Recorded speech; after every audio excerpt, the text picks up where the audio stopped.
Suit up, strap in, warm the tires, and leave on yellow. Time for the MitsuTimes podcast. Presented by MitsuTimes.org, the home of the fastest Mitsubishi cars. With your host, Josh. Hey, what's going on, guys? It's Josh from MitsuTimes. Today we have our first bonus episode. It's with Nick and Rafe. We're going to talk about Nick's 7-second pass. This was recorded live last week. This is just a audio rip of that live video. You can also see the live video on Nick's Instagram page. It's wild_evo. Hope you enjoy. All right, so Josh is in here. MitsuTimes is on board. We're going to have plenty of merch. I'm going to bring him in right now. Should be in. Let's see what happens here. What's up? There he is. What's happening, man? All right, turn this up here. All right. It's going to be sideways, I guess. Let me see if I can figure something out here. I just did the same thing. Trying to get the where it can record, too. Yeah. Let me see if I just, there we go. We're good. What's happening, man? What's going on, guys? Same old. I'm just getting ready for the shootout. Yeah, we are too. If you look, I'm kind of missing some stuff in there right now.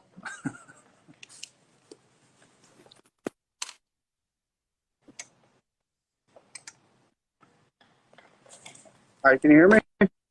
Yes, sir. All right, let's do it like this. Check out that banner, huh? That's sick. I know, with the original logo. Yeah, it's pretty sweet. All right. How many people we got in here? 20? Yeah, people keep joining. 20, 21, 23. We're getting there. When you want to start going through it?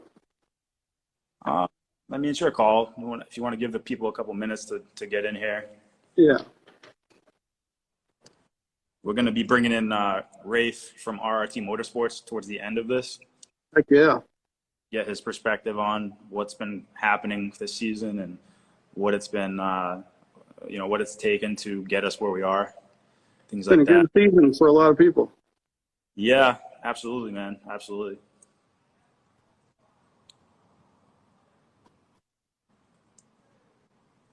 What's up? I don't know how to pronounce that, but yeah. You ready for the shootout? We should be ready. We're waiting on some parts, but yeah, we should be ready. It'll be pretty interesting, to say the least. It'll be nice and cold. Yeah. I'm actually looking forward to the weather. Everybody that goes to the shootout, you know that it's usually like the hottest time of the year. Oh, yeah, for sure. Yeah.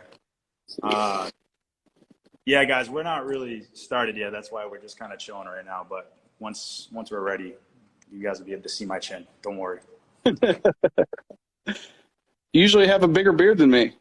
Yeah, I shaved it this past summer. It was just way too hot. Shaved the whole head, the whole beard, everything.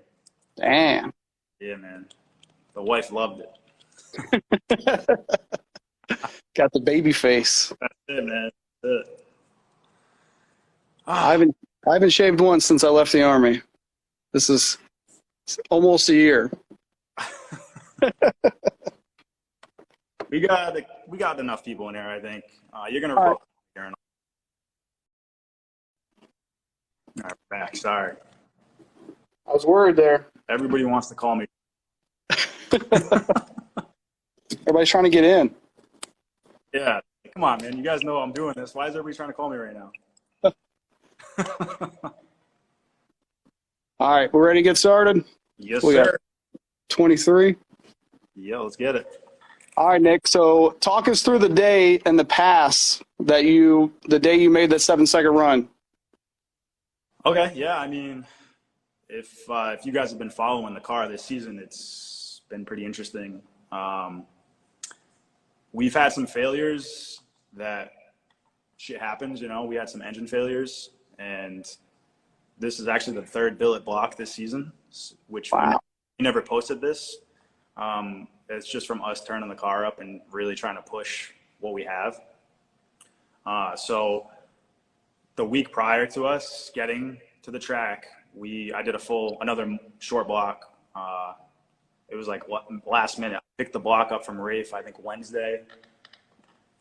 We picked it up Wednesday, put that together Thursday, fired the car up, loaded it up, went to the track Friday. So it was last minute, just rushing, trying to make another pass. So that day, it was beautiful. It was like perfect track conditions. It was like 74 degrees, no humidity, sunny. So we're like, all right, we're feeling pretty good. And as soon as Rafe showed up, he was just excited, and he was just boosting the morale. He's like, today's the day, Nick. You're going to do it. Let's just get it going. I'm like, all right. So we fire the car up. We go. We make a pass. And, we were like, all right, our agreement was let's just do 330 and then the 8th. I don't have that in me. I wish I had more, patience or discipline when it comes to that. Right. Intention to do it. I was like, all right, I'm going to do 30 8th and we're going to dial it in. And it didn't happen. We did full pass. I did a full pass, the first pass. It was like an 820. And I don't even remember what the mile an hour was, but it was back to where the mile per hour usually is, which was good. That's what I wanted to see. I wanted to feel that. And when they came and gave me the slip, it was just one of my guys on the golf cart. So I knew it wasn't a good pass. Yeah. And he handed it to me and I was like, how was it? He's like, oh, it was an 820 or whatever it was. I'm like, well, that sucks. So I went back and we get to the pit. We do our normal routine. We're trying to get ready to make another pass. And we did a bunch of small tweaks suspension-wise and then a lot of adjustments for the clutch slipper. And, went up, made another pass. Same thing. It was like a low 820. I think it was like an 821. At 185 or something like that. 60 foot just wasn't there again. So I'm like, all right, we're missing something. Let's figure it out. Rafe jumped on the computer. He's figuring it out. And he's like, oh, I think I figured out what the issue is because we made so many adjustments, the track rental prior to this, that we kind of forgot where we left off. So yeah. Once he went back to what we originally were working with when we were cutting 1.3s, 1.31s. That next pass was the 7-second pass. But I remember when he did it. Now again, if you guys know Rafe is like diehard racer. So he's on top of my roof with the keyboard, and he's looking at me. And he's like, "All right, Nicky, you ready? Because this is." He's like, "This is the fucking one. You hold on, because it's gonna get rowdy." And I'm like, I'm with it. I'm ready. Let's just do it. So we get up there, do a burnout, and I'm just, in my head, I'm like, let's just send this thing as hard as I can possibly send it. Did it feel different in the burnout box? The car was just healthy. You could just tell that all the compression was there. It was ready to make a solid pass. It was he turned the car up. We were really pushing this thing. And as soon as I kind of rolled and bumped in, I was like, all right, I'm really going to sit here and let this thing eat on two-step, let it build all the boost, and I'm going to let this thing leave. And that was a ride. I'm not going to lie. I mean, it didn't really feel too crazy in the car, but I knew as soon as I clicked second gear that the car was on a pass because of, the front end was pointing to the wall. Right. I'm just going to hold on and bang third, and it straightened it out a little bit, got me back in the groove, and I held on, and that was it. I mean, in the car, it felt like another day at the office, I didn't know what it was going to be. When I was waiting for those guys to show up to tell me what it was, in my head, you're going through all these possible outcomes. So I was like, I don't know, it's probably an 8.0. That's what I was expecting, because I went 8.02 this season, and that so fast. It trapped 190. I was like, wow, that was fast. So in my head, I was like, oh, it was another 8.0. And I mean, it was not an 8.0. It was a 7.99. Well, so what did you feel like when they showed you the slip? Oh, man, it was Again, it was just it was like a huge sign of relief. I didn't expect that, especially the way I'm not sure if you saw the video, but they were screwing with me, especially Rafe. Yeah. I was at 8-0. 8-0. You couldn't go 8-0 anymore. Blah, blah, blah. And I'm like, what the hell? And I actually started to like turn around and walk away from them when they're coming to me. Yeah. And he's like, yo. And because when he says yo, usually he's going to tell me again, like, it was this 60 foot. And he didn't say what it was. And I'm like, let me see this friggin' slip. You know what I mean? I just want to see the 60 foot. I didn't care about the 8-0. I was like, oh, let me just see the 60 because that's what we were trying to attack is the short Right. track. And I saw the 7. As soon as I saw the 7 on the bottom of the oh God, we're in there. It was crazy. It was just, you couldn't have asked for a better outcome because of who was there with us. It was my original crew from day one they're the ones that helped me put the car together every time. We've gone all over the country together, you know. Yeah. It was sentimental to me because of who was there. It was my strong group of friends, like my family. We were missing one person, Jocelyn, but whatever, people got to work, you know. Right. But it was huge, you know. So I was happy with who was there and how that happened. My first 7, who was there and how it went down, I was really, really happy. It was all perfect, yeah. Oh, 100%, man. You couldn't have asked for anything better, you know. So when you shifted into third and it started to cut left, did you like think about backing it out at all, or no? Just full sends? I'll tell you one thing, man. I'm not the best driver, and all of my friends and everybody around me can attest that this past season I've learned how to drive a lot better. But since day one, I've never let out. I'll never, you know what I mean? I don't know. Let's just see what this thing can do. That's how I've always driven when it comes to this car. Let's just see what it can do. Stay in it and just, who knows? It was such a hard turn. I thought, oh my gosh.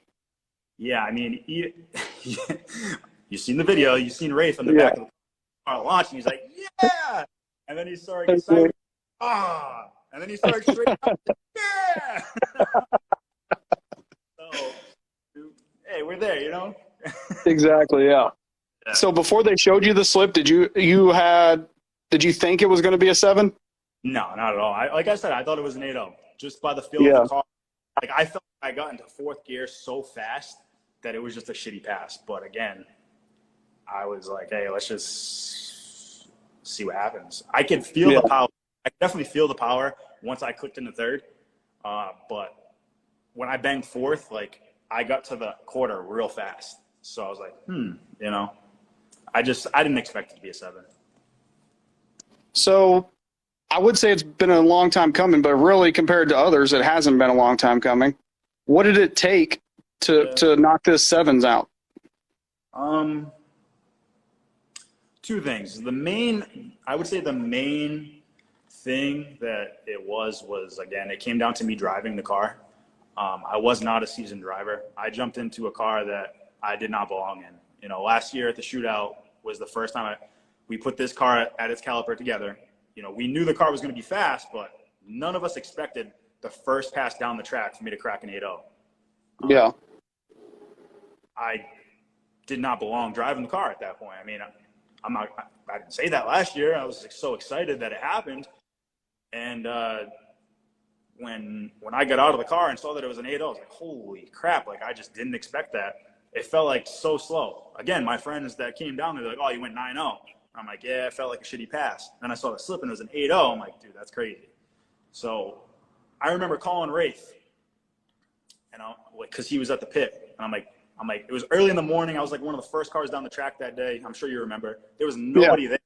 He was still hungover, partying, whatever. I want to get to the track. I want to make a pass. So I call Rafe. I'm like, dude, are you here?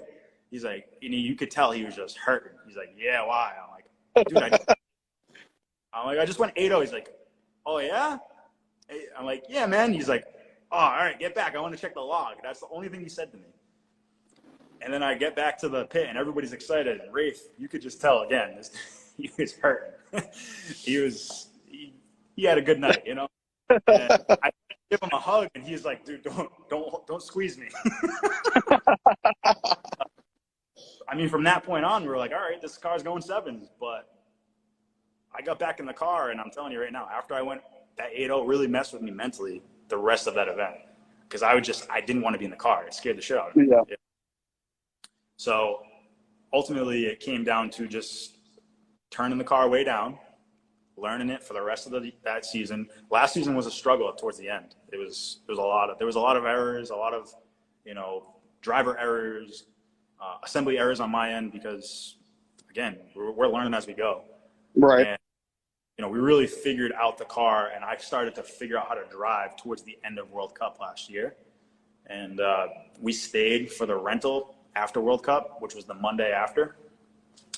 And I did like 7 or 8 passes, didn't break anything, consistent low eights. It was like 820s, 820s, 820s. And I was slipping the car myself. I didn't have a slipper at the time. So I started learning how to drive it, but we started figuring out the car and what the car wanted and all that towards the end of last year. So, ultimately, making this car work this season there's just been so many moving parts. We've picked up a bunch of sponsors. Rafe and I together going to the track every Friday. That's huge. We went to the track almost every Friday this past spring and summer. Yeah. Went to the track like 6 times together, and then I went 2 or 3 times by myself. Him being there, being able to dial the car in and mess with the tune, and after every pass, and it's not an event, so there's no pressure. He doesn't have to worry about dealing with his car because he's competing in an event, and it was huge. A lot of FaceTimes with Rafe this whole season, a lot of text messages, a lot of going to the shop and just shooting the shit, trying to figure out what to do, what's next, what's the plan. There's been a lot of R&D and parts that nobody knows about. And again, it's expensive. We're trying stuff that if it works, great. If it doesn't, it's going to cost us even more money because we're going to hurt other shit. Right. Well, so that leads me into my next question. From the end of last season to the 7-second pass, what upgrades had to be made? Driver mod, man. Honestly, that's probably the main thing. And again, the clutch slipper, dialing that in. The suspension was huge. This car and this chassis it's second to none. I don't think there's a chassis like this as far as Evos are considered. Victor Texera did a hell of a job when he did the chassis. So really just kind of dialing in his work to make it go down the track better was what we focused on. It didn't take much, but again, every car is different, every chassis is different. So it took us the season to really dial it in. Right. But so what does making a 7-second pass mean to you? Why is it so important to you? Making a 7-second pass in the Evo was huge to me because there aren't many Evos that have done it. Right.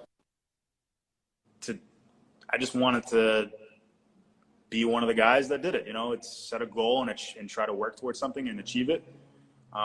That's who I am as a person. I'm very goal oriented, which kind of sucks because now we did it, and now what do you do? You right. Another goal, and you're just chasing your tail and stressing yourself out 24/7. So it's I think it's like you said, running a 7 is one thing, but running it back to back, that's a whole nother thing.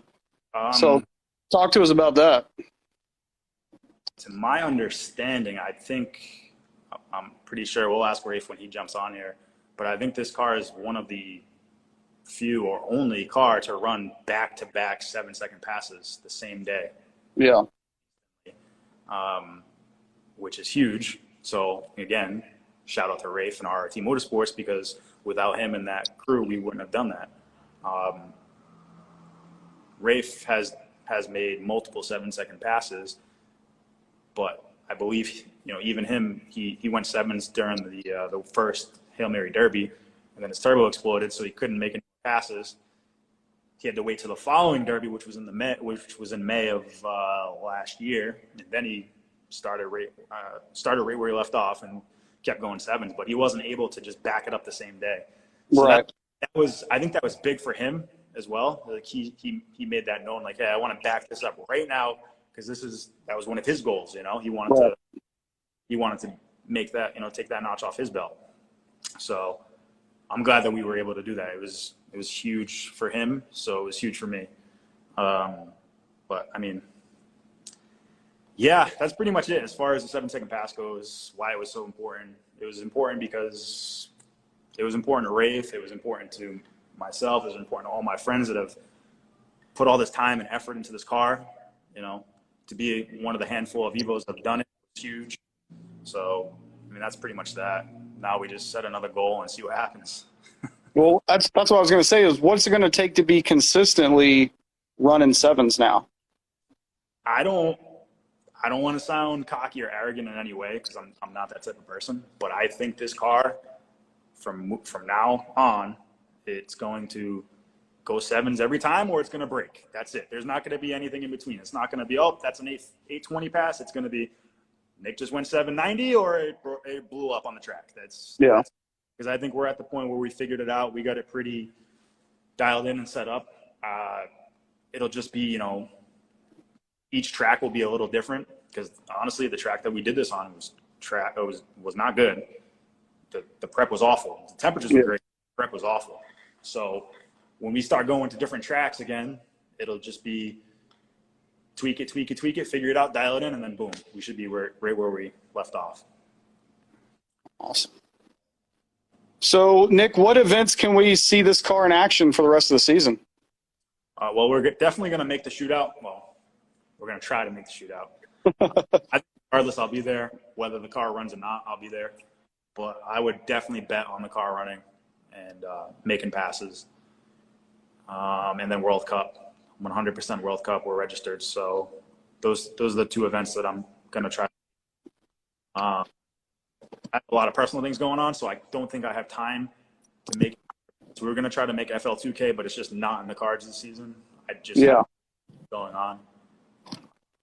It's just so daggone close to the shootout, man. They make it so hard.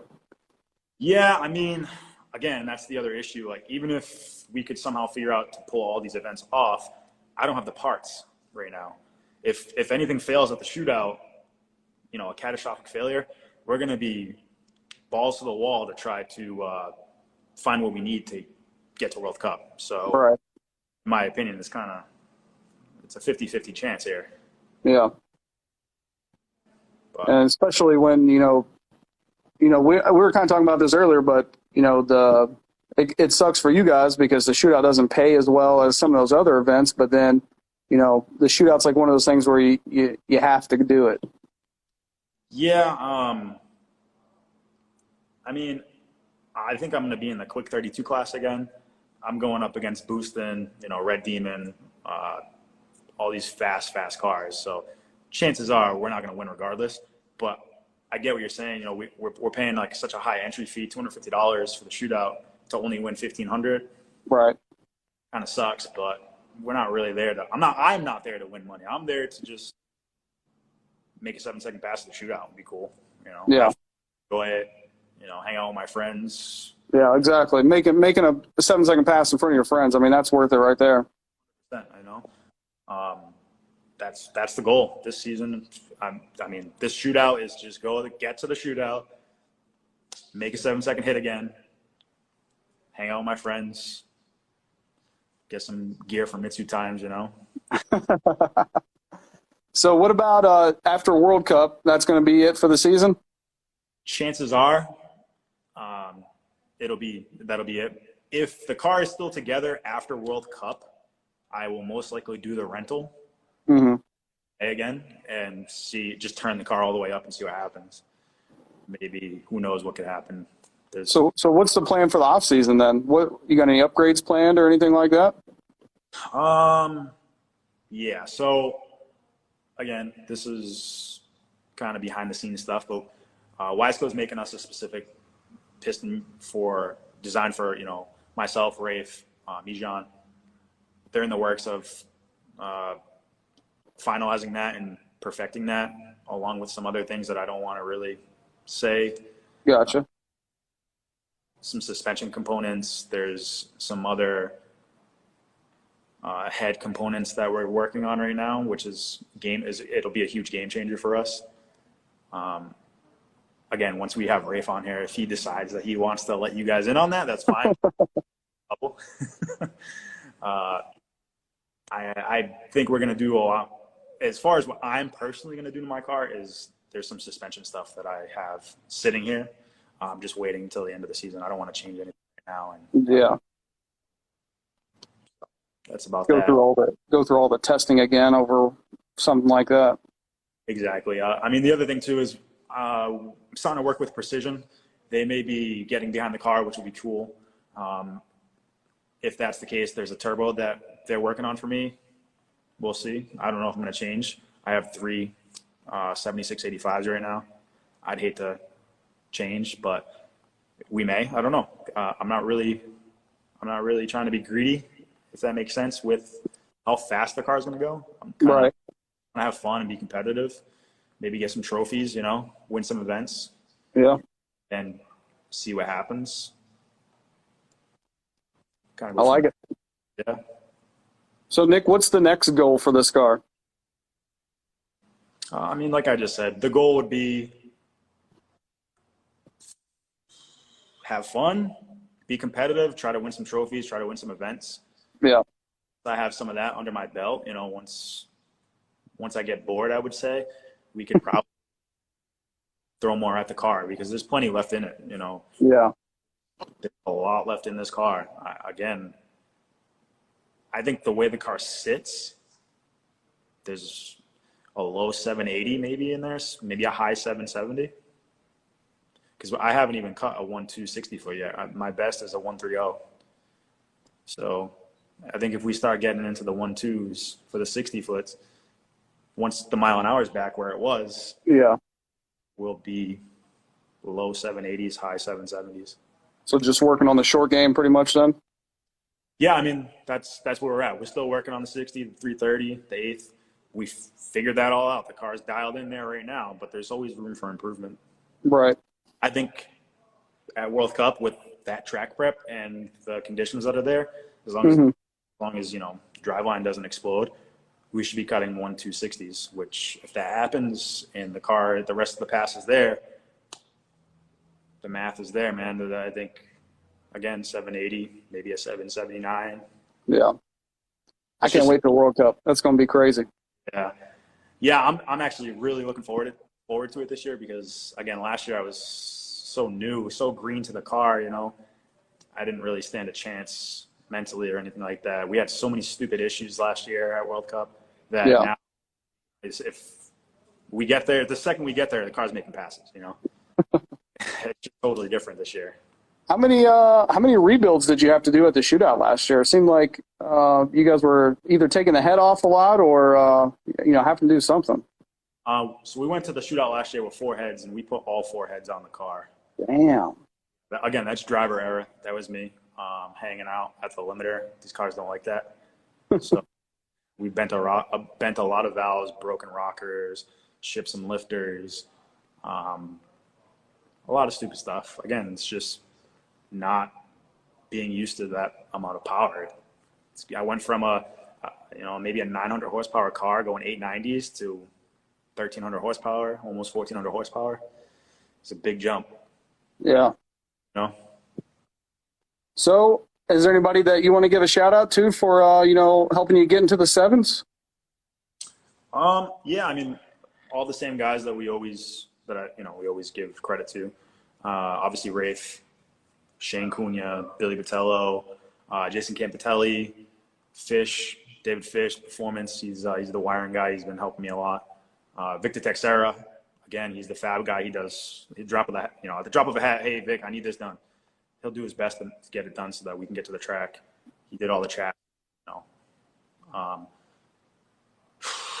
There's just so many people. Jocelyn, again, that guy literally would be at my door before each pass, just like calming me down, like, hey, slow it all down, do this, just slow down, that's huge. If you don't have that, if you don't have somebody that's going to take the time to talk to you and just calm you down before each pass, I don't know, I don't think you're going to get very far. So he was huge. And then as far as sponsors goes, Quartermaster got behind the car this year, which was huge. they must have sent me 8 or 9 clutches throughout the season because, we're making 5-6 passes and we're burning clutches. So Right. they helped us out a lot this season. Vibrant Performance was also behind the car this year. They helped me out tremendously with all kinds of parts. I'm trying to think. Precision, even though they're not officially a sponsor yet, they did a bunch of rebuilds for me and didn't charge me, and got the turbos back to me pretty fast. Heck yeah. So, I mean, again, shout out to Precision.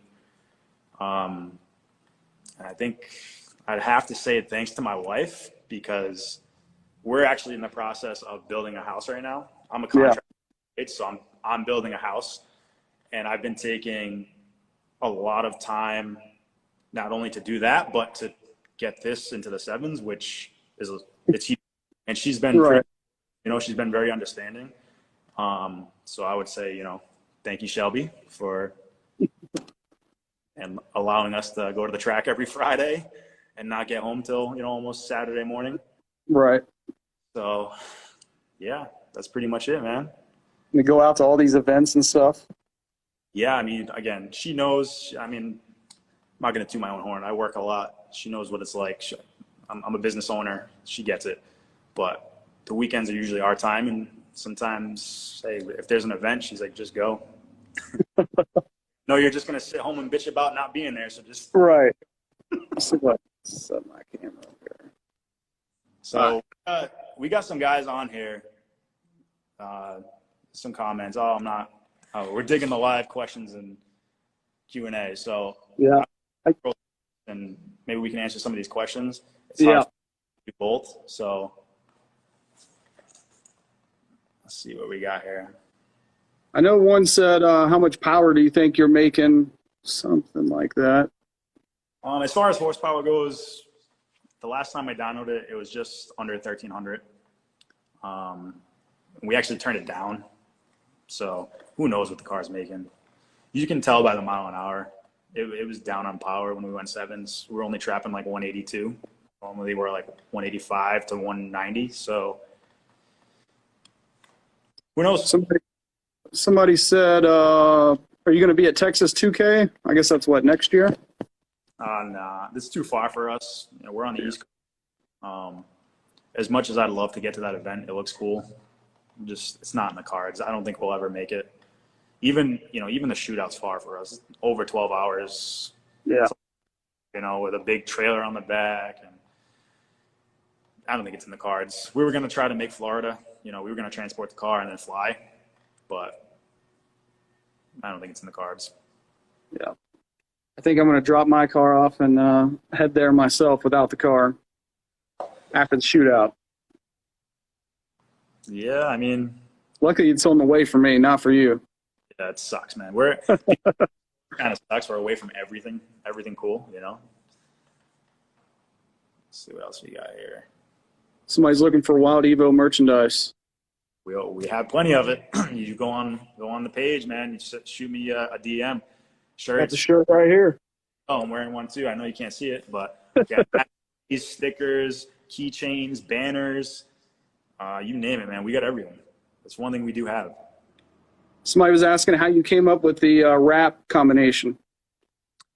We actually touched base the last time during your podcast, but just wanted to be something different.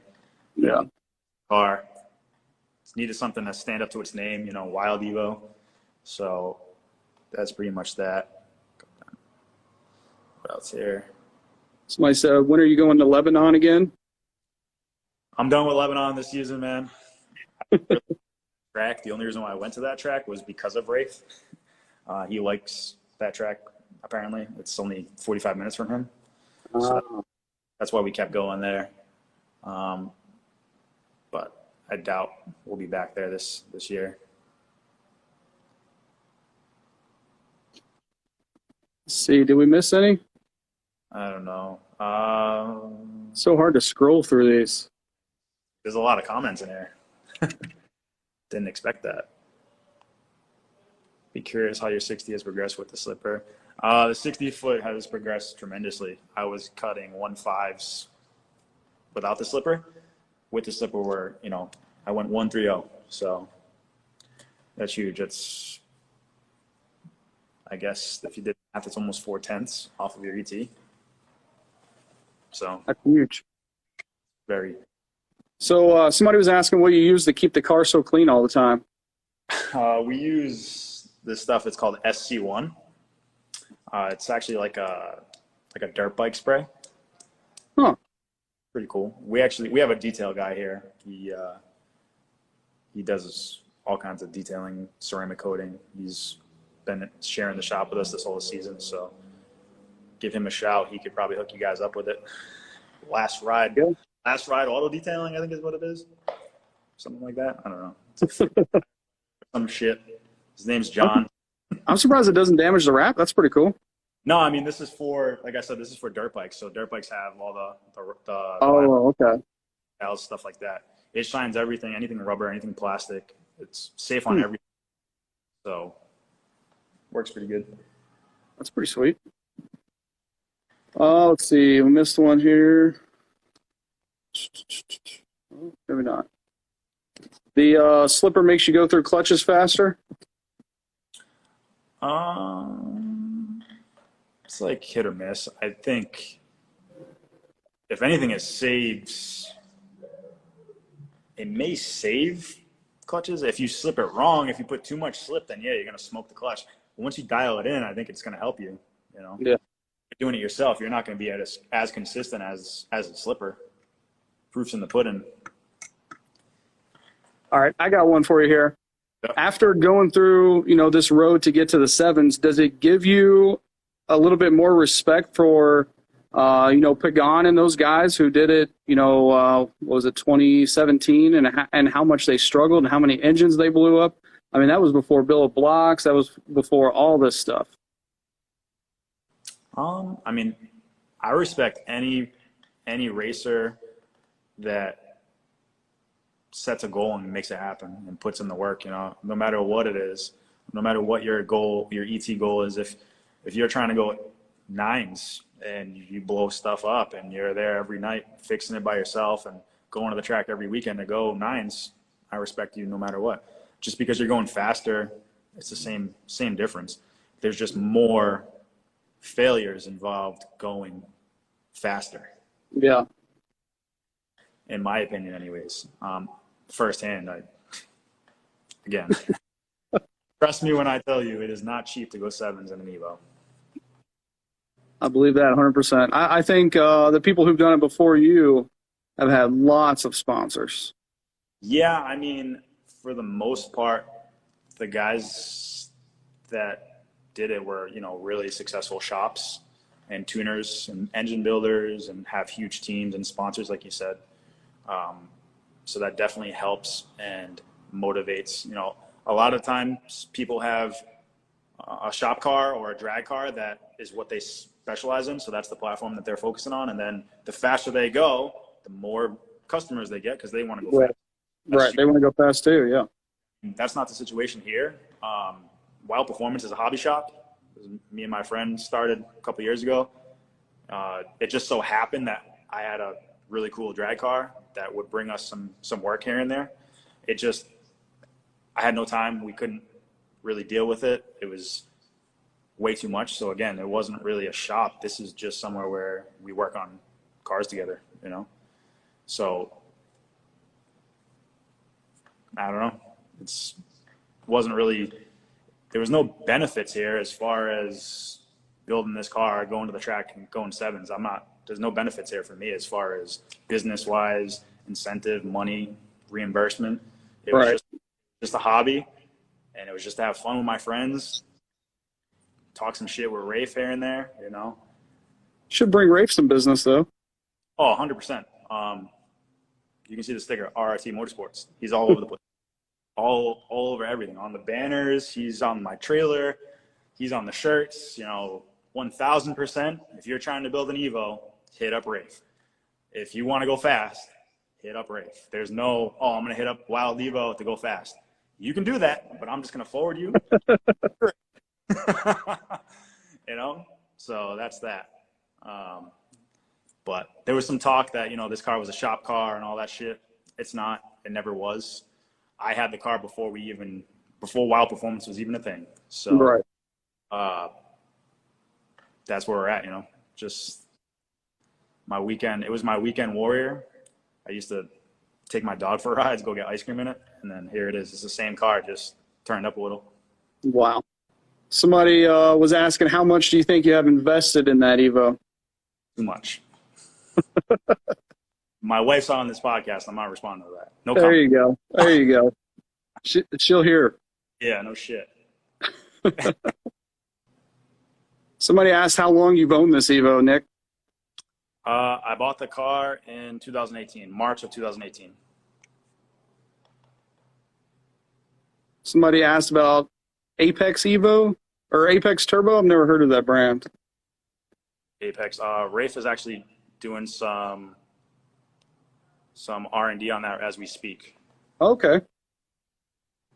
Yep. So it's seems like it's working.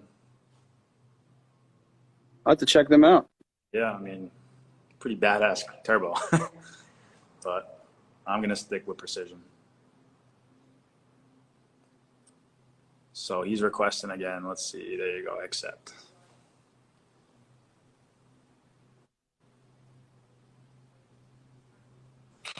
There he is. There he is. What's up, guys? How you doing? How's it going? Legend. Good. How you doing? Good. What's up, Nick? What's up, baby? In the dream. You get a lot more comfortable chair than we do. Yeah. You think so? Oh, yeah. It looks like it anyways. It's all right. Usual. It's the usual. So, Rafe, how did you feel when you seen the 7-second slip and you knew that Nick had ran a 7? What was going through your head?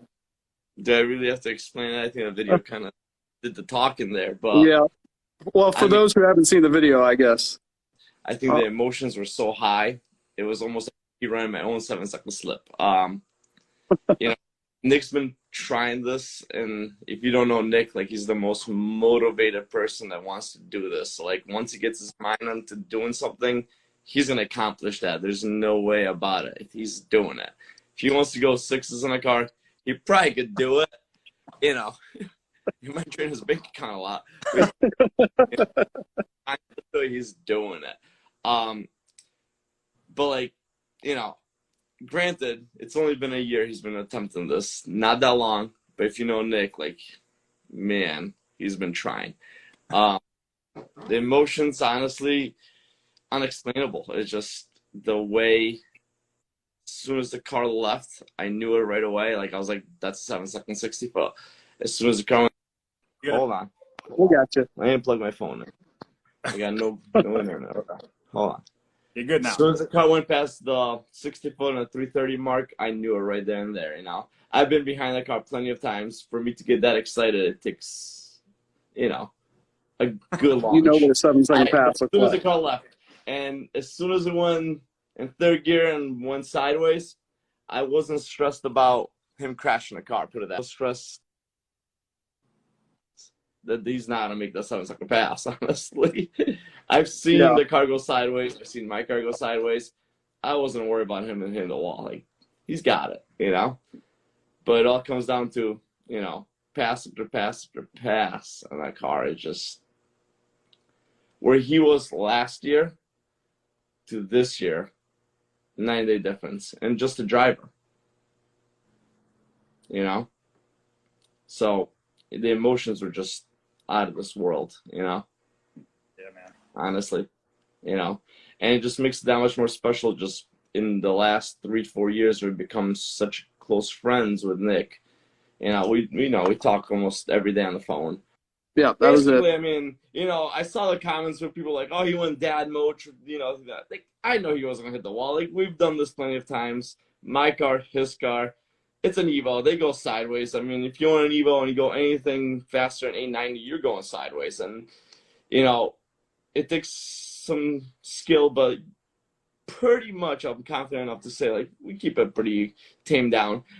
As soon as it went sideways, my worry was like, shit, that's not going to go 790. That's going to go 8-0. That was my worry, honestly. As soon as I saw the 790 click on the board, it was, it unexplainable. It was just, the excitement, all our friends are there. And honestly, the best part of it is that just like, I can't wait to tell him he went 790. And of course, I have to mess with him that he didn't go 790 first. I was so. And, the expression and everything that, once I showed him the slip, it was just like priceless. And I know from experience, like when I did it a couple of years ago, it's just like, it's the best feeling in the world to do it. It just sounds stupid, and to a non-car guy, you would think like, hey, big deal, but like, it's a huge deal, especially to us, like, For sure, yeah. it's a huge accomplishment, and I'm so proud of Nick. And, he came to me, what was it, 4 years ago? Almost 4 years ago. We tuned his AM V1 or 2, I believe. It was a V2. Was it a V2? And it was on a 6466, and I remember Nick saying, I don't give a F, just turn this thing up. Like, whatever you can push out of it, just turn it up. I think we were running like 60 pounds of boost. He might even had like a maps that didn't even read that high, but we're like, dude, this thing's at 60 pounds of boost. He went, did you go 890 on the setup? I think they were 9.0. It was a 9.0 or 9.1 at like 160, 161, which is super impressive. Like, first year of drag racing, I believe, right? Or second? It was my first year, like, on slicks with a cage. Yeah, so like, total noob, and we're just like, oh, this guy is like really trying. Like at first, we didn't take him seriously, and Nick kind of knows it. We're just like, dude, this guy's kind of hi, like, what is he doing? Like out of nowhere, all of a sudden he's going 9.1 on nobody, and then he came to us literally next season. It was like, Rafe, I want more. And I think we still left it on an AEM car, and we just switched to like a little bigger turbo. I sold you my old 72 millimeter, and he rolled a 790 with that. 890. 890, my bad. 890. Misfire. And all over the track, shifting it all over the place. Hot mess of a pass, if you say. And he was like, hey, Rafe, I want to go to World Cup Finals. And I was like, Nick, I don't think... we had the conversation. Nick, I don't think you got it, man. Like, I don't think you understand what it really takes. But knowing Nick, he went for it. Like, he made it there, and he saw firsthand what it really takes. And I think that's what really pushed him to go to the next level. Like, he really saw it doesn't matter if you build the car right, it still can break. If you can spend all the money you want, it's still break. And all it comes down to dedication. Like, do you have the hard work, and you want to have the passion to actually go fast? And he actually does. So then that's when we did the big switch. We put the car on a different ECU on a link. We put it on methanol M5, and we put it on a 76 millimeter, and of course, cage work and fab work by Vic, which is phenomenal. I remember Nick going back and forth right after World Cup, basically. It was the Derby that year because it got canceled. Saying, Rafe, I'm building a serious car, and I didn't think it was serious at all. I was like, okay, Nick. And he was like, no, Rafe, really, and he sent me pictures, updates. I'm like, I didn't take him serious still. And then the day he showed up to my shop to tune the car, we built him the motor, trans, case, rear end, all this stuff. But I'm like, it's typical Nick, The car shows up to my shop, and I was like, damn, this is a really nice car, Way nicer than my car, by all means. But anyway, it's a nice car put together. And I was like, wow, this is impressive. We didn't think he's going to roll an 8.0 pass right after we tuned it that day. It was 3 days later. We went to a shootout. Car came with a bunch of problems. Strain gauge not working. Bunch of stuff not working. Water pump. It's just we're like, dude, Nick. I go to him I don't think you should go to a shootout. You might embarrass yourself. That was straight up words that I said to him. I was like, nah, I'm going. So Nick's like, I'm going. And I was like, okay, dude. I'm like, you sure? He went. Yeah. Rolled an 8.0 on his second or third pass on a new setup. Was it third pass, I think? It was the second attempt down the track. Second attempt. 8.0. Yeah. Someone came and ran to me and said, dude, Nick just went on. And I'm hungover. It's a Saturday or Sunday. And the shootout. We were hanging out, partying all night. I go, it was 9 o'clock in the morning that day. A Saturday, I think it was a Saturday morning, right? First thing, nobody was. So, I was I heard the car, and I was like, "There's no way that was Nick." I was like in disbelief, like, no way. You called me, like you said, like I didn't believe it either. I was like, "No way you did that."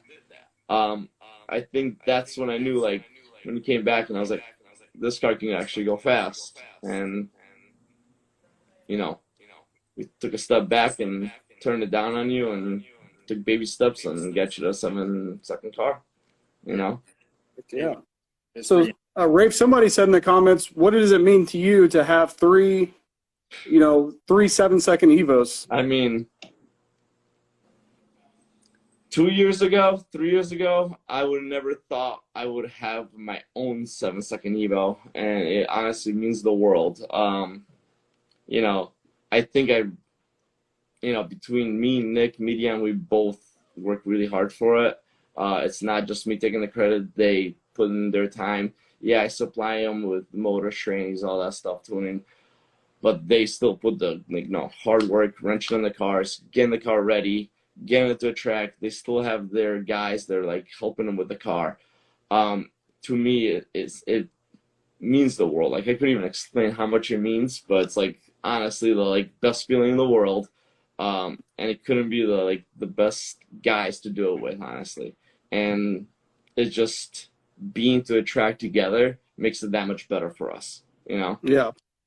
It's absolutely breathtaking for me, I'll hit you with a perspective from me as to why I pushed so hard was seeing him and Mijan, how tight they were, how hard they worked. Yeah. It brought them together. And I was like, dude, Rafe's like a big brother here. You just want to make your big brother proud. You want to represent that shop, RRT. So when you have that sticker on the back and it's on the front of the car here, and it's an RRT car, you just want to represent for Rafe because of how dedicated he is to the sport, If you have a DSM or an Evo, you know Rafe. You know the car. You know him. You know that white Evo, that jagged-ass friggin' pile of shit Evo that goes fast. You know him, Yeah.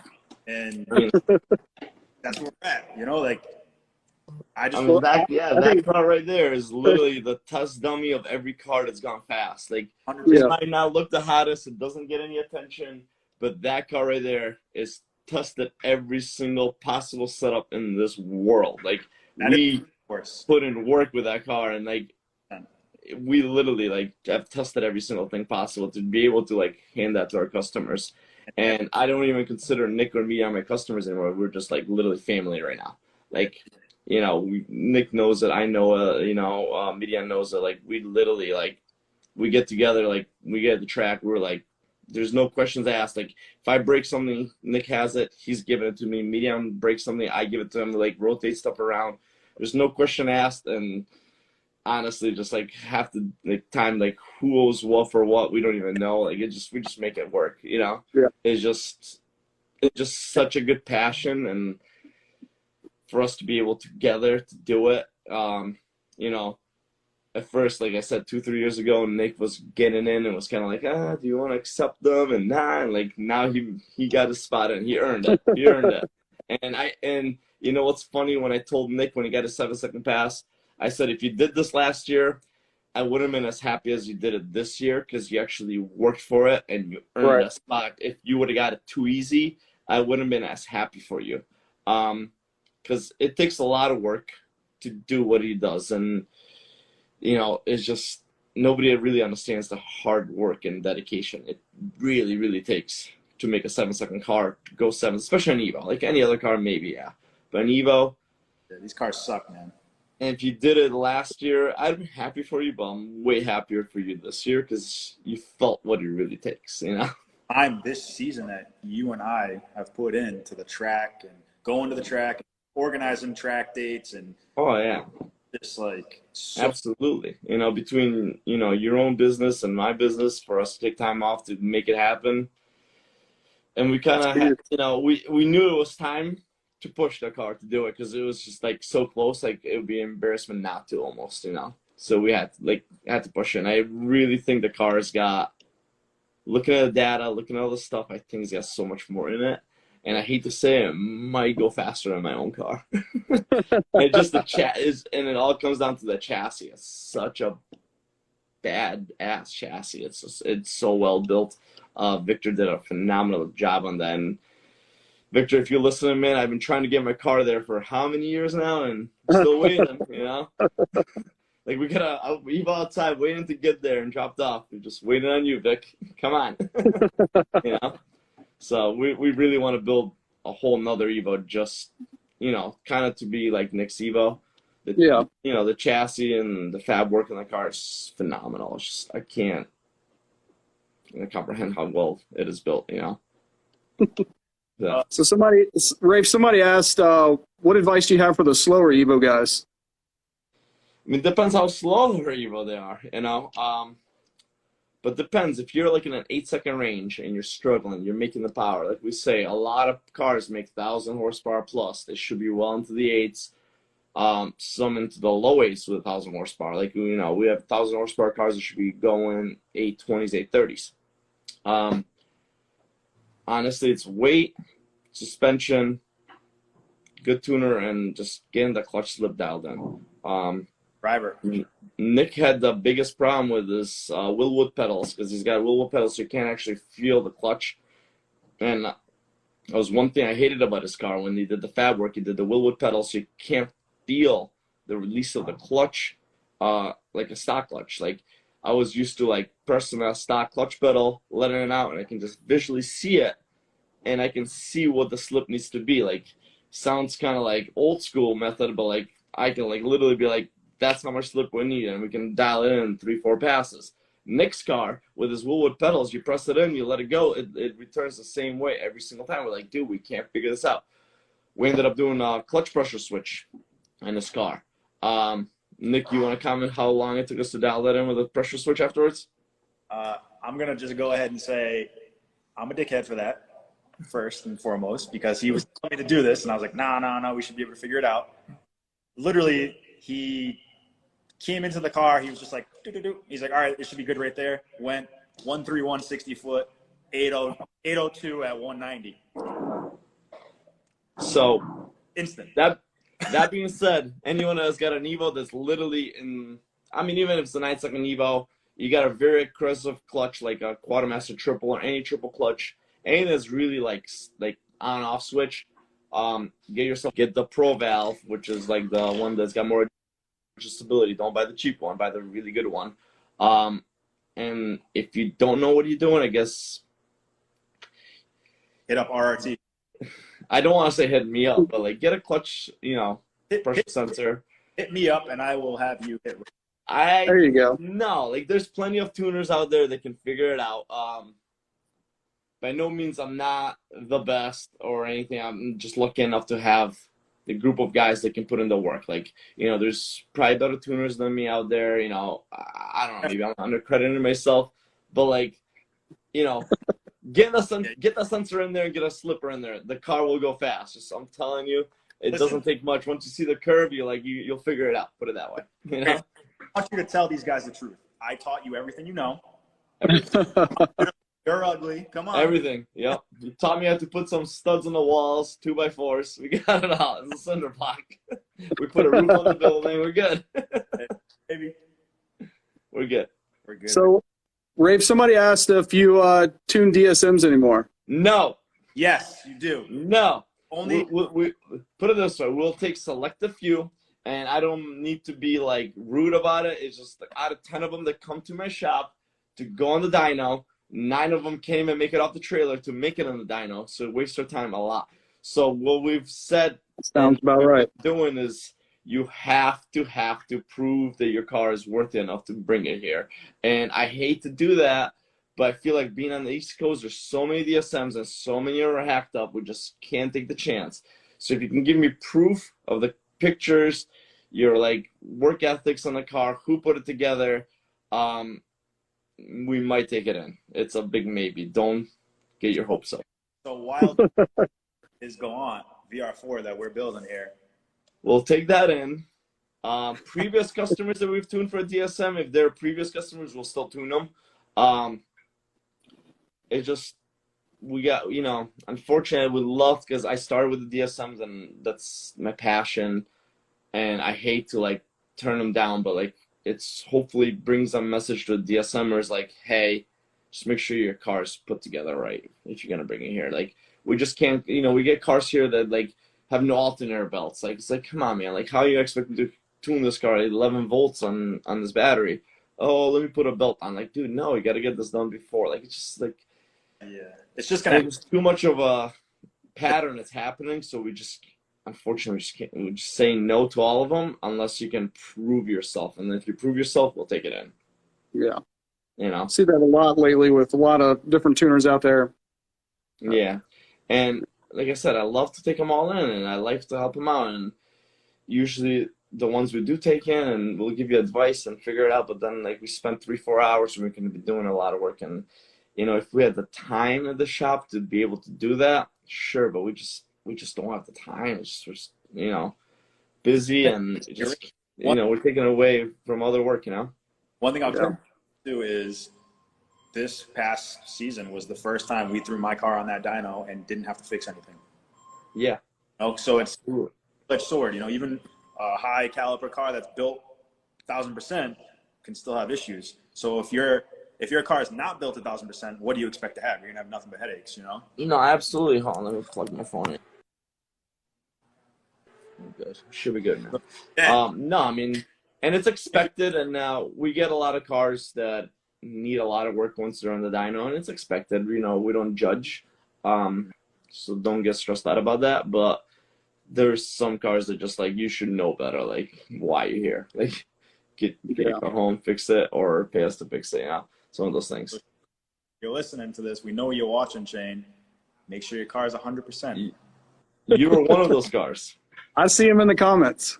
I was one of those cars. I remember Nick's car getting dropped off. And, this is why we're like, I think Nick is probably one of the most progressed and most achieved Evos in the country, in the world. There's nobody that's gone as fast as him, as quick as him, than any other noob, put it that way.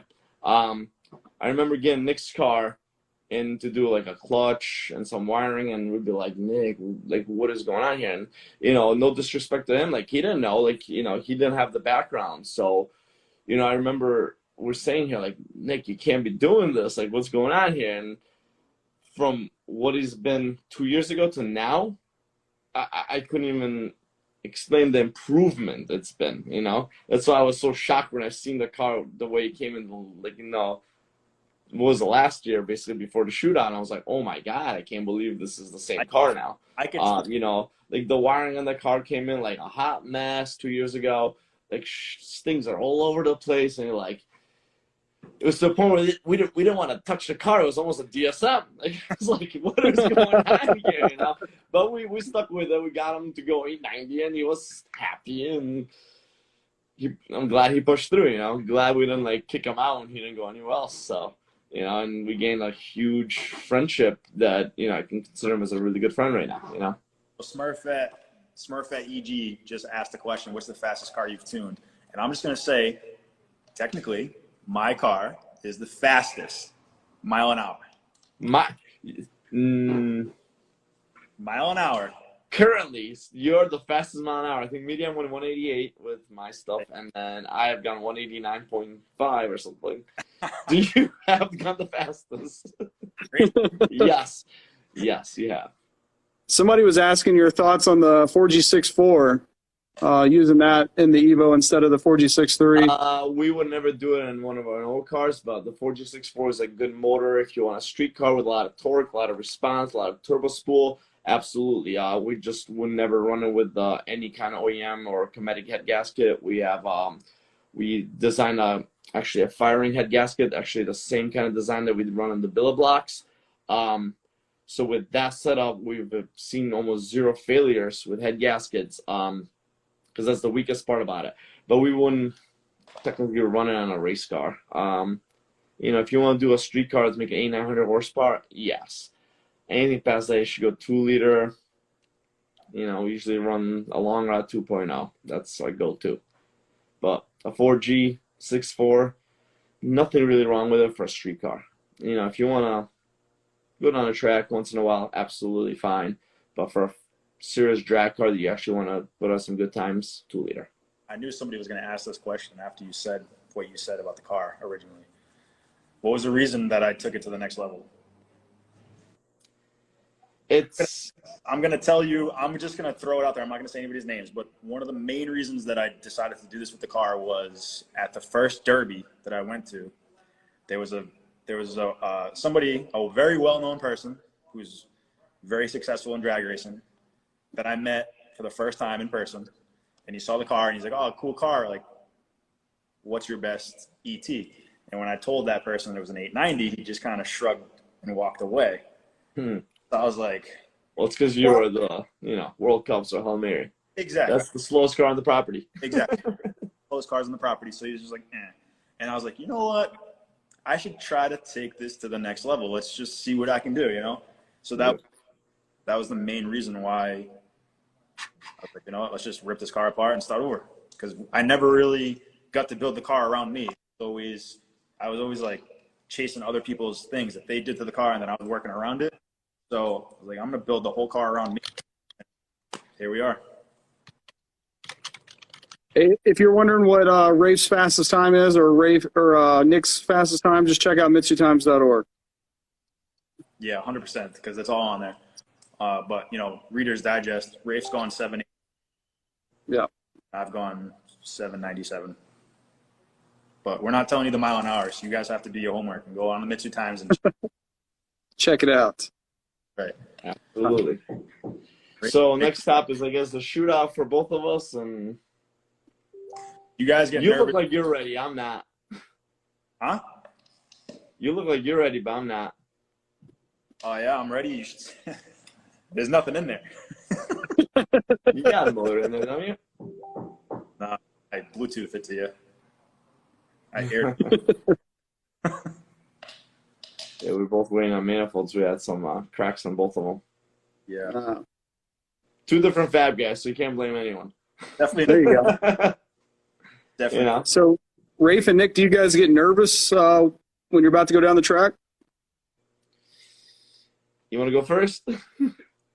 Up until this past track event, until I went sevens, honestly, every morning right before we would go to the track, I'd be in the bathroom. You got to get those pre-track jitters out. And then right before I get in the car, it's like it all hits you. You're like, oh, shit, I got to try to make this all make sense and get the stars to align. And like I said, I was always nervous getting into that car. And Jocelyn, all my guys, Shane, all them, Billy, they would come to me and just say, you got this, just do this, just do that, just calm down. And you just get into your zone. That's it. I mean, Rafe, this last time, I'm sure you remember this, but when you were lining me up, you smiled and you went like this, and I kept winking at you because I was just feeling it. I was like, the nerves were gone. I was just ready. Like, let's just get down the track, dude. I was just excited. So no, absolutely. Usually it's the first pass is the only nerve-wracking pass. After that, it's, just another day in the office. But what I do, it's kind of weird. I always say to myself, first pass, I'm only doing like a 60-foot. That's all I say to myself to make myself feel a little better. I'm only going to do a 60-foot pass to see how it feels. And it never ends up that. If it feels good, I'm always in it. It's so hard to let out, but I'm always telling myself, like, 60-foot or 8th mile, I'm just going to pop the chute, test it out, make sure everything works. But I don't. And then usually second, third, fourth passes, all the nerves are gone. Once you feel that first pass, you kind of like, for the rest of the day, you kind of know, like, all right, the car's good. It can stop. The chute works. That's usually the only two things I worry about. Like, make sure I can stop the car and make sure the chute pops and make sure nothing's weird. That's really it. Make sure the car doesn't pull left, right with some weird things. And usually when the car starts going fast, it's like Nick said, like when you stop caring, you gotta like feel it. You gotta feel the pass. Gotta make sure I'm gonna do this, and you gotta believe in yourself. And if you don't, and you're stressing out, you're not gonna go fast. And a car this caliber, both of our calibers, like you really got trust yourself. Yeah, that's what it really comes down to. It's like a punch list. You're like, all right, you do it the same way every time. You strap yourself in the same way. A checklist in your head, and then you do your burnout, and then you look at everybody the same way, like wherever they are, you look at them, and you're like, yeah, all right, I'm ready. And then boom, Mm-hmm. Or like, when Rafe was saying, all right, just hope the car stops and the chute deploys. I got that off my back. I had the chute rip off this season, which was pretty exciting. in the short in a very short track. So when Yeah, the the shortest. chute don't open, it's really sketchy. That's why I'm like so like stressing out all the time with that track. Man, Yeah. And there's a Jersey barrier at the end. There's no sand trap. Yeah. no So kidding. It was we got to be really careful. Yeah. Home track. Is that why you don't want to go back, Nick? huh? Is that why you don't want to go back? That's not why. It's far for me. Technically, it's like Yeah, but honestly, it's not a bad track. It's really our personal best we get at this track. It's just honestly, it's probably because we're racing the most at this track, so that's why I get personal best. And everyone at that track is really good at us. They really take care of us. So like we really, if I can go there every weekend, I'm there. So can't complain. Lebanon Valley, man. Home track, got to give him props. he's there, then he usually talks me into getting there. Yeah. So, like if I'm going, Nick's going, or if Nick's got to go to track, you're going to Lebanon. Like I'm not going anywhere else. And honestly, just the track just knows the cars. Like they just no issues with them. They take us right in, and going anywhere else, it's a hassle for us. It's like Maryland, Ohio, no problem. We love those two tracks. I mean, Maryland, obviously, World Cup Finals, probably, best track there is. As good as it gets, yeah. So as good as it gets, and Ohio's probably second favorite, Hey, Johnny BK, don't ask me that question. You should ask Rafe that question. What did he say? Like, how many motors have you blown up until now? From when? From 2002? Let's just tell him this season, Rafe. How many? Not that many on my car this season. How many? You just had stupid problems with yours. How many billet blocks do we have on the table that we got to weld? Well, we got some problems that we had. We don't want to name names with the problems we had, so we kind of don't want to talk about it. But we had some part manufacturer failures. Yeah. On both of us, unfortunately, it got both of us because we both use the same stuff. We don't want to name names, but it is what it is. It happens. Sport racing, and we move on. Has it been with the blocks themselves? We don't want to. No comments. Okay. So we might. You never know. I told you. Gotcha. Maybe cast is fast. Yeah. I don't know. No comments. So, Rafe, Nick said you might give us a little insight into Nick's upgrades for the off season. Oh God. I said. Well, we discussed the R&D that we're working. We may.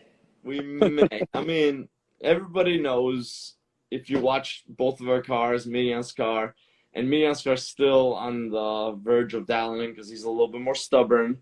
So we have to get him on board. But like if anyone watches all of our cars, suspension, clutch work, and then power management up to the 330. So really we gotta, it's all to the 330. Once you get the car to the 330, it's smooth sailing, I should say. You try to throw it all after the 330, and if the track can handle it, you try to throw it before the 330. And it's a tough line of what car can take what. Like my car, Midian's car, and Nick's car, all different. As close as they look and as close as they run in times, completely different. Like we can throw, a lot more power in my car in first gear since I got a way bigger turbo, so it's a lot lazier, so we can kind of like blend it in, I almost got to say it, in first gear, versus Nick's car is almost like instant with a 76 millimeter, so we really got to play with this boost and the power management first gear and second gear.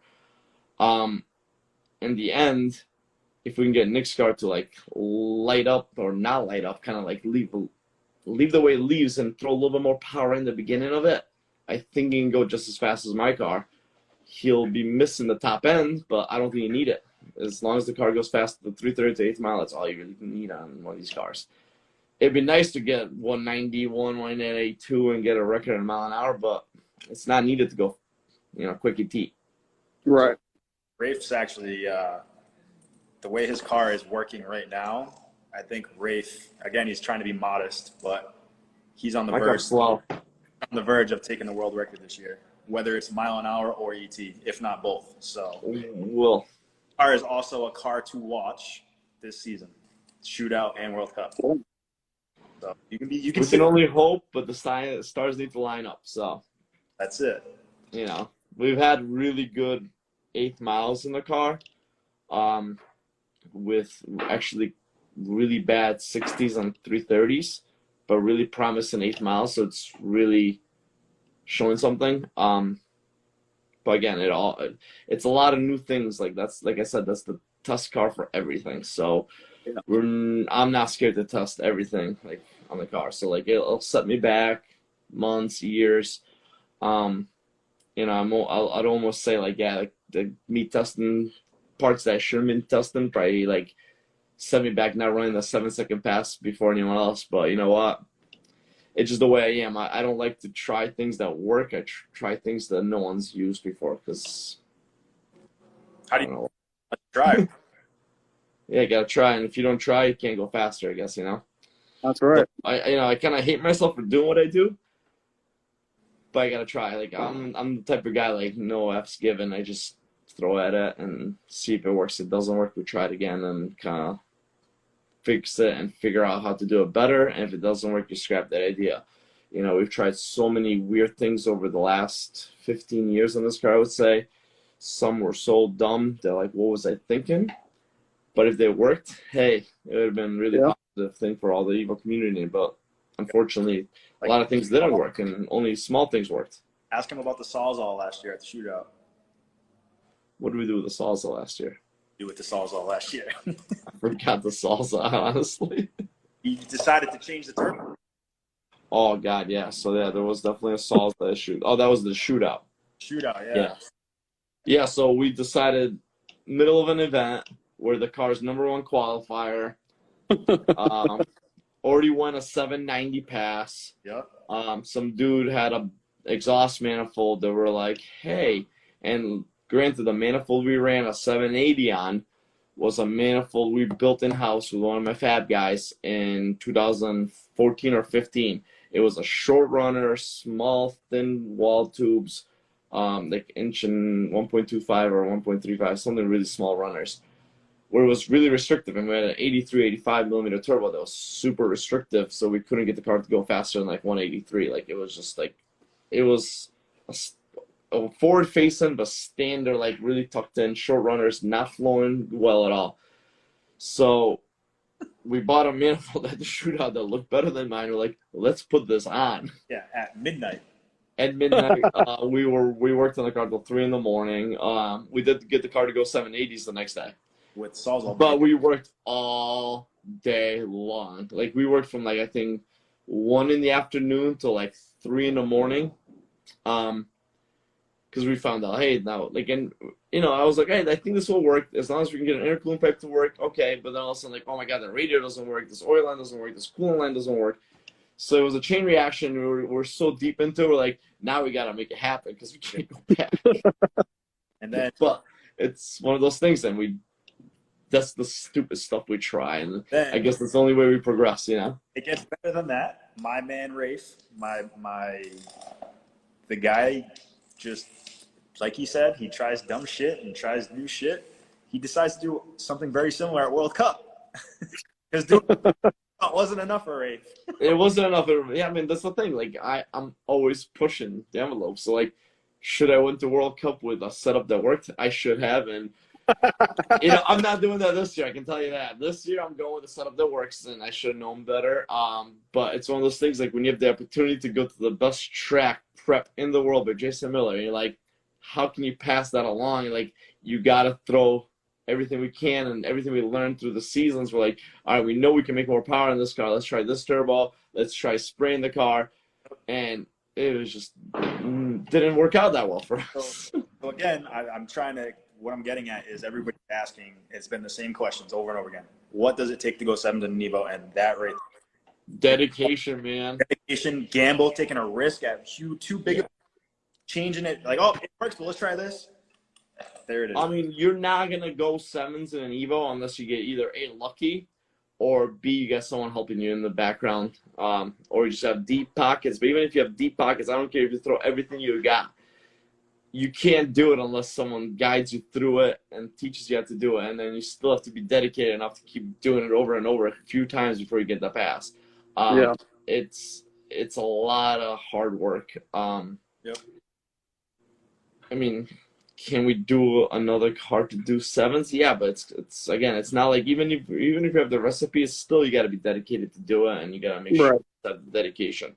And people say, oh, well, if you have the money, you can do it. I mean, to an extent, yes, but like that just helps you do it a little quicker, I guess. But like you still have to put dedication and time, and no matter what. How much time and money you and I put into these cars last season, and how did you end your? Yeah, I mean, I didn't end my season very well, and it was been a rough road since last November when I went to World Cup till about last 2 weeks ago. And I was like, literally, I remember making a pass in my car, and I was like, it's back, like finally. And granted, I haven't really made a lot of passes in my car this year, but like from my car's gone like 780s, 790s, I think like 25 or 26 times in the last 2 years.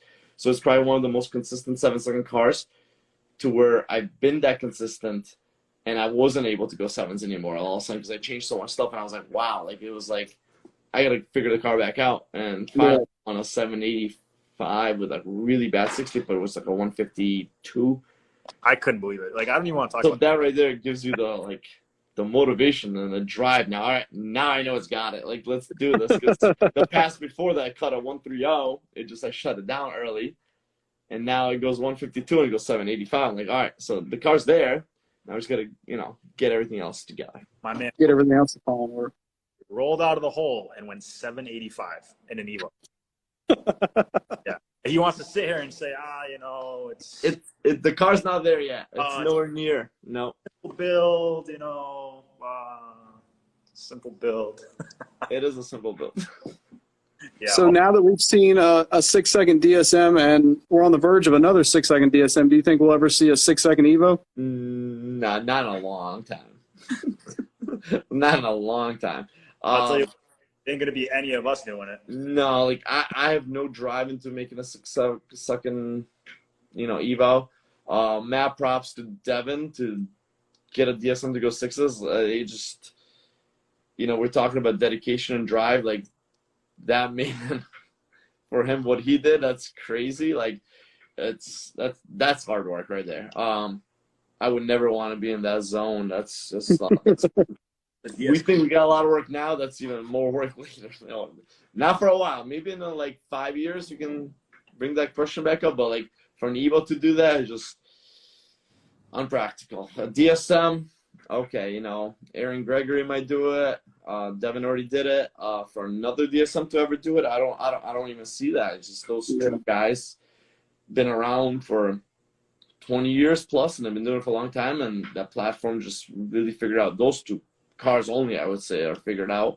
There are a few more that might do it, but that's a lot of work. I don't know. I no goal for that. No thank you. It'd be an H pattern. H pattern. No. And if we go a 760, I would jump in doing backflips, but that's about it. And that doesn't seem far, but 2/10, and it's just huge. For an Evo. Yeah. An Evo is just really unpractical drag car, Boxes on wheels. Yeah. They weren't meant to go 200 miles an hour. They were meant to go Right. corner in the dirt. Yeah, absolutely. Away and start over next week, I mean, it'd be nice to get the potential to get an Evo to get that fast. I mean, you never know. With the new technology coming around, things can change, but I just don't see, unless the whole drivetrain of this Evo gets reconfigured, I don't see that happening unless someone switches the trans TK's rear end. And at that point, I wouldn't even consider that as an Evo. Right. Someone puts a dual clutch trans in and grabs a 6-second pass. I guess it could be it's really not the true H pattern car that existing tranny case and all that stuff came with. That guy in the UK, Simon Norris, I think is his name. He uses the Evo chassis, but with a R32 drivetrain with the 4G63, obviously transverse instead of, the way it came from the factory. And he's able to cut the fastest or the quickest, I should say, 60 foots of anyone. But just like you said, a lot of people don't think that should count. It doesn't. In my opinion, I see like the block's a 4G63 block. You go from cast to billet, okay, but it's still same physical form block. Same with the casings, like on the trans. Like if you did a billet casing on the trans, but it's still like the same design of the trans, okay. Yeah. But once you start changing it to like rear wheel drive or like an R32 or a DCT trans, I think that just takes it away. It's like having, I think there's a hype about the GTRs right now. Some dude with a Hemi and a GTR is claiming a world record, and a GTR with a Hemi and try a TH400. I don't know what trans got, freaking Liberty in it, or who knows. But how can you grab a world record of that? It's like you have just a body pulled on it. So it's like, where do you draw the line? Right. I think the line is when you don't use the factory, block trans TKs. Rear end, I can look the other way, whatever.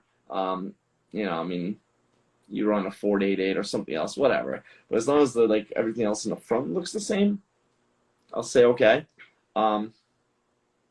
It all depends. But sequentials should be considered in there either. I don't think there should be sequentials on the list, the top list. It's sequentials.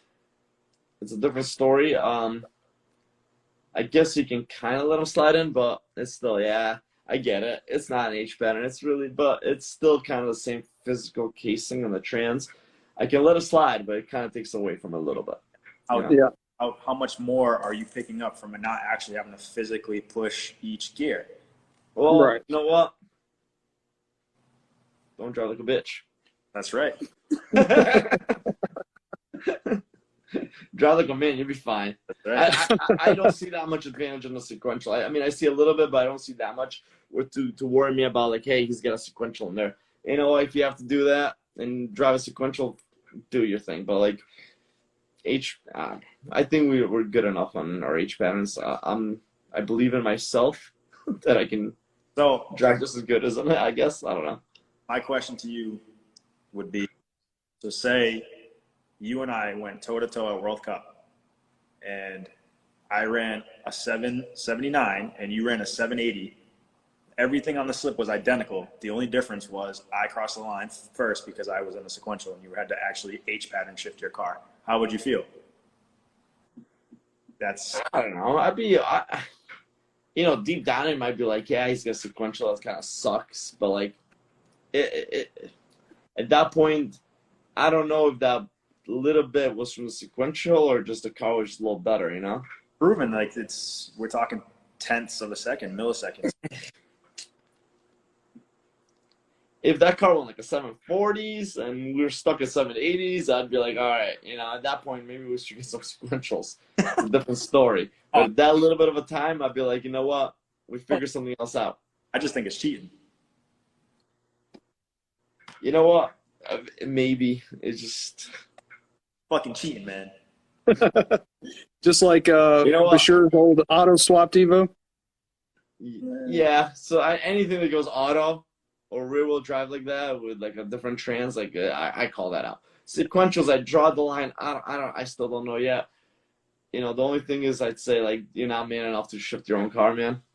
That's kind of like man up, But I guess if you want to run a sequential and that floats your boat, do it. But I don't think I would disqualify from a class, I guess. But for World Cup rules, I guess sequential does count as a different thing. So like you could get disqualified and stuff. So I guess it is what it is, But what I'm saying is for a world record, to claim a world record in an Evo 789 or 4 through 9, like your list is, for somebody to claim the world's fastest Evo, it shouldn't be a sequential and it shouldn't be automatic. It shouldn't have anything besides what they came with. I agree about the whole automatic and rear wheel drive, but like the sequential thing, unless somebody goes really fast and claims a world record, I guess I worry about it then. Yeah. But right now, we'll have to wait and see if somebody comes up through. In theory, that is the chance to go. Up and somebody from like Czechoslovakia is going to be in the number one with a. I mean, I guess at that point, Nick, we can get you a sequential, but I'll stay in the H pattern.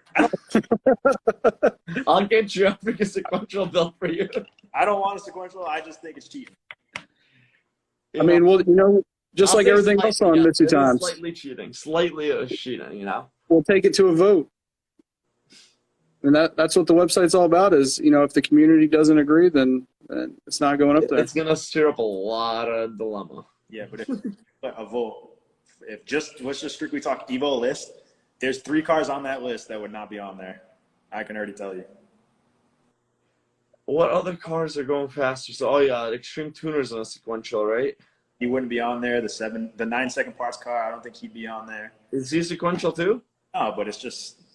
Maybe he is. We don't know. I don't know. How do you prove the slip? Yeah, it's on an airfield with a portable timing system. I don't think that's fair. I almost would say I never believed Extreme Tuner was 7-second slip until they did it, or whatever track they did it. So it almost made me legit. The other guy, they won 768 or 9.6, 9 seconds. Whatever parts guy. Yeah. That one seems a little far-fetched on a little, airport strip. But maybe. You never know. Just look at the time slip and do the math. That's what I've been always looking at. Both of the time slips are off. Yeah. My thing is they've, I guess they're only in the 60, I don't know what is it, 67, 65 or 9? If they were claiming a 730, I'd be like, dude, F that. But, it's kind of close enough where, I don't care. Yeah, but what is it? It's a coincidence that all of a sudden this car comes out of nowhere, doesn't make any passes prior, and goes 760 and take a world record. Because he was at 161 or something, right? I'm trying to get it to pull up, but it's. I mean, I can see having an issue up top. As long as you had a really strong 8th mile, yes, you could go fast. You could shut it down at 1,000-foot mark. Mile an hour would drop dramatically, but ET won't. So it's possible. Same thing with Extreme Tuner. I think they had a motor failure. They had a really good short track, and it broke at 900, 1,000-foot mark. So mile an hour would drop. I think it dropped to 150s. Excuse me. And that makes sense. So it totally makes sense. Once you let off at the 1,000-foot mark, the drag is gonna stop you dramatically and on top of you not accelerating. So the mile an hour, I can't judge. Oh, the mile an hour is so low it shouldn't go 770s. It definitely could. But it's just weird that a car came out of nowhere and took the world record. Normally, a car starts somewhere and it's on the list, and then all of a sudden you see progress. Yeah, unless they kept it quiet and made much passes, but you never know. It's just their timing system. I mean, they couldn't produce a draggy run on that run, from what I hear, and it was on an airport strip, so how accurate can the timing be?